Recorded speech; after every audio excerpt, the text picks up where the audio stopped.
வணக்கம் and welcome back to my channel bloom wonders lifestyle. இன்றைக்கி நம்ம சேனலில் என்ன பார்க்க போகிறோம்னு பார்த்தீங்கன்னா, குயிக்காக ஈஸியாக செய்யக்கூடிய ஒரு சிம்பிளான ஸ்வீட் ரெசிபி கேசரி எப்படி செய்யலான்னு பார்க்கலாம் வாங்க. இதுக்கு ஒரு கடாயில் 2 டேபிள் ஸ்பூன் நெய் சேர்த்துக்கோங்க.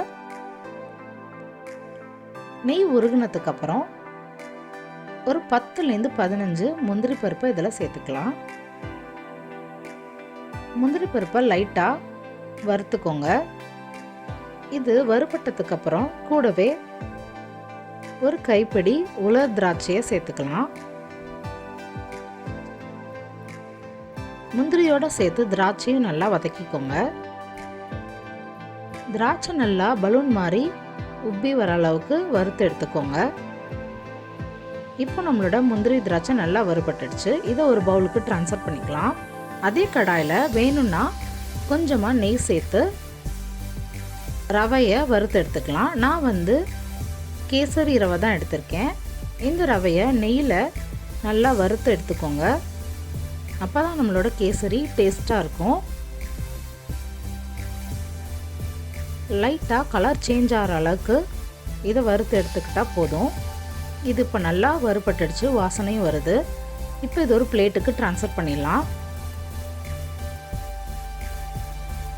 நெக்ஸ்ட்டு நான் 1 கப் ரவைக்கு 3 கப் அளவுக்கு தண்ணி சேர்த்துக்கிறேன்.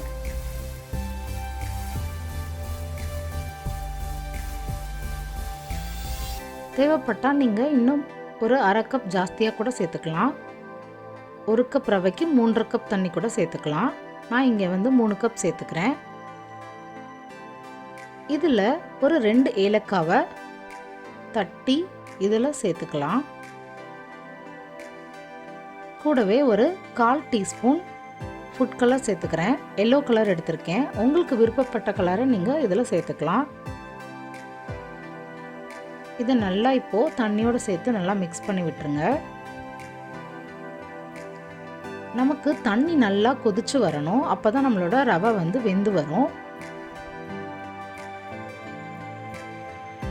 இப்போது இந்த மாதிரி தண்ணி முத்து முத்தாக நல்லா கொதிச்சு வருது பாருங்கள். இந்த ஸ்டேஜில் நம்ம வறுத்து எடுத்து வச்ச ரவையை சேர்த்துக்கலாம்.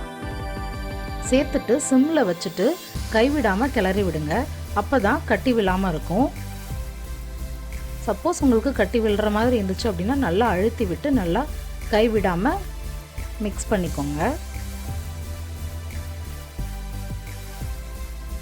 இப்போ நம்மளோட ரவை வெந்து வந்துருச்சு.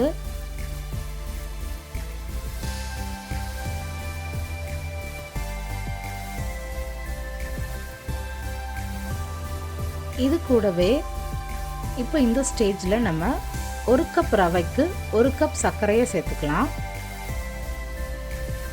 உங்களுக்கு தேவைப்பட்டால் 3/4 கப் சர்க்கரை இல்லை உங்களோட ஸ்வீட்னஸ்க்கு தகுந்த மாதிரி கூடவோ குறையவோ சேர்த்துக்கலாம் நீங்கள். இப்போ இந்த ரவையோடு சேர்த்து நம்மளோட சர்க்கரையை நல்லா மிக்ஸ் பண்ணி விட்டுக்கோங்க.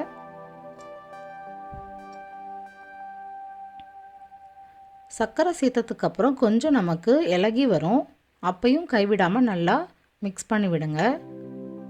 இப்போ நம்மளோட கேசரி ரெடி ஆயிடுச்சு பாருங்கள். இது மாதிரி ஒட்டாமல் வந்துச்சு அப்படின்னா நம்மளோட கேசரி ரெடி ஆயிடுச்சு. இதில் நம்ம வறுத்து எடுத்து வச்ச முந்திரி திராட்சையை சேர்த்துக்கலாம்.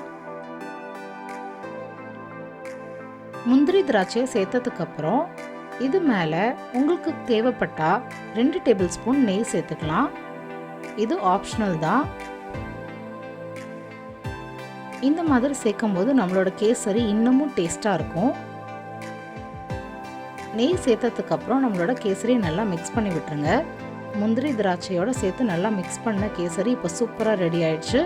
உங்கள் வீட்டில் கண்டிப்பாக இந்த ரெசிபியை ட்ரை பண்ணுங்கள் ஃப்ரெண்ட்ஸ். எந்த ஒரு ஃபங்க்ஷனாக இருந்தாலும் சிம்பிளாக ஈஸியாக குயிக்காக செஞ்சிடலாம். இப்போ இது ஒரு பவுலுக்கு ட்ரான்ஸ்ஃபர் பண்ணிடலாம். வாவ், சூப்பரான கேசரி ரெடி ஆயிடுச்சு. உங்கள் வீட்டில் இதை கண்டிப்பாக ட்ரை பண்ணுங்கள் ஃப்ரெண்ட்ஸ்.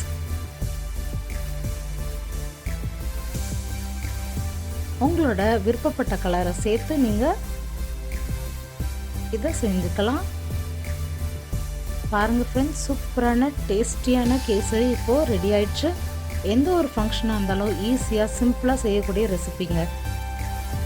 நம்ம கடவுளுக்கு நெய்வேத்தியம் பண்ணுறதுக்கு டக்குன்னு ஈஸியாக செய்யக்கூடிய ரெசிபின்னு பார்த்தீங்கன்னா இந்த கேசரி தான். எந்த ஒரு ஃபங்க்ஷன்லையும் இதை செஞ்சு அசத்தலாம். உங்கள் வீட்டில் ட்ரை பண்ணிவிட்டு எப்படி வந்துச்சுன்னு எனக்கு மறக்காமல் கமெண்ட் செக்ஷனில் சொல்லுங்கள். தேங்க்ஸ் ஃபார் வாட்சிங்.